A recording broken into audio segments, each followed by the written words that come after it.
Hey there, everybody. Pete Pardo here from Sea of Tranquility. Welcome to another episode of What's Hot with Sea of Tranquility. That's right. It's Wednesday, new album review day here on the channel.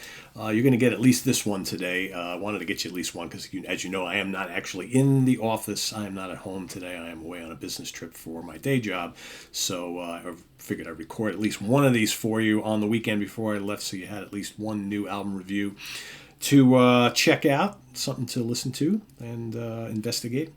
Till next week, when you'll probably get a whole bunch of them, right? Because we do have a lot of stuff sitting here that's still waiting to get reviewed before the year is up. So anyway, this is the brand new one on Inside Out Records from the lead singer of Dream Theater. This is, depending on how you look at it, it's either his fourth full-length studio release or his fifth, but one of them, I Will Not Break, which came out a number of years ago, was more of kind of like an EP with some different versions and re-recordings and stuff of a couple tracks from his earlier album. So I kind of don't really count that one, but to me, this is his fourth full-length studio album after Impermanent Resonance, Static Impulse, and Elements of Persuasion. It's called Beautiful Shade of Grey.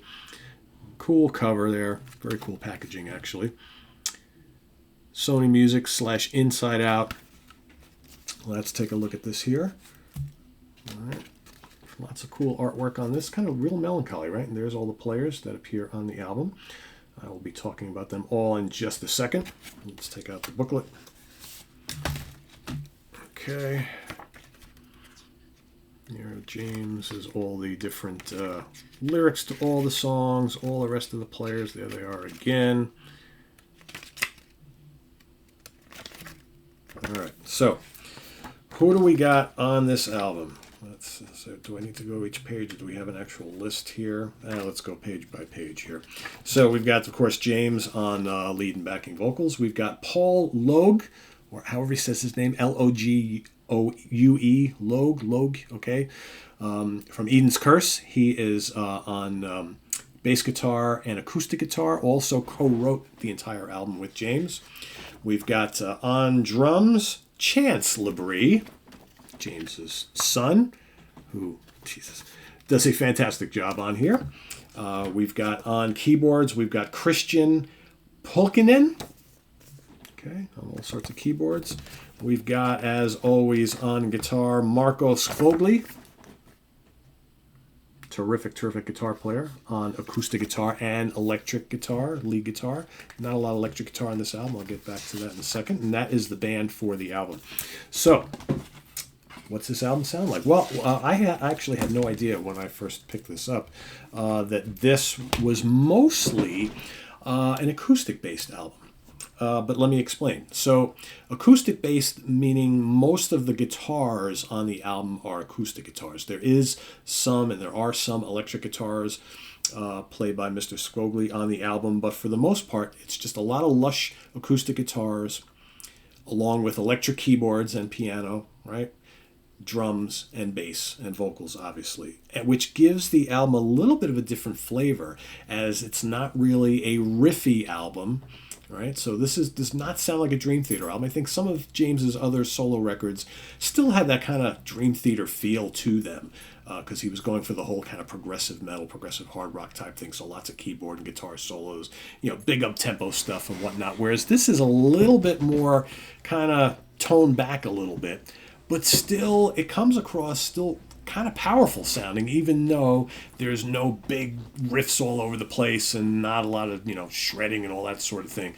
It's much more of a somewhat laid back album, yet richly textured, and the arrangements are still really nicely done. Really allows for James to shine. I mean, his vocals are tremendous on this whole album, and I think that getting together with what was his name again? The guy from Eden's Curse, I forget his name already. Paul Logue, Logue, however he says his name. They make a good pairing as far as the writing goes, and a lot of these songs are very pleasant to listen to. They're nice and lush. Devil and Drag is a great song. That kicks off the album. That's really catchy, up-tempo. Again, no real riffs, but more like lots of acoustic guitar textures, nice keyboards, good chorus.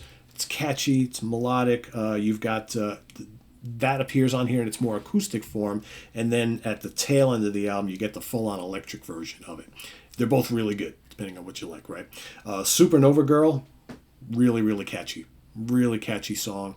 You got other stuff. You Hit Me Like a Brick is a really nice track. Sunset You Ruin, really lush. Give and Take, nice chorus on that. Conscience Calling, What I Missed. Am I Right's another really good song. Most of these songs are like between like 4 and 5 minutes long, right? And then you get a really interesting take and a really good one on Led Zeppelin's Ramble On.